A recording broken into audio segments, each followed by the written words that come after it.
Alam namin, napapalitan nyo kami sa committee, pero hindi nyo mapapalitan ng President kung hindi 13. So, eto lang pakiusap ko sa Malacanang.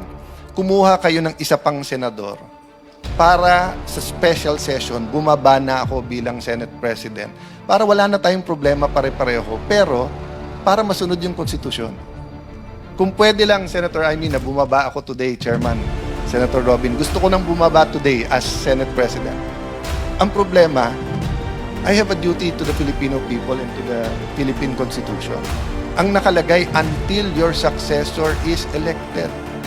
Hindi pa tayo nag-elect ng successor. So, OSAA, Secretariat, lahat ng empleyado, I'm sorry to put this on you.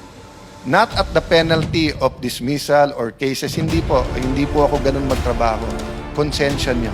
Alam nyo ang batas. Sino ang susundin nyo? Yung peke na acting Senate President o yung sinasabi ng ating konstitusyon na Senate President. So Malacanang, yun lang advice ko sa inyo.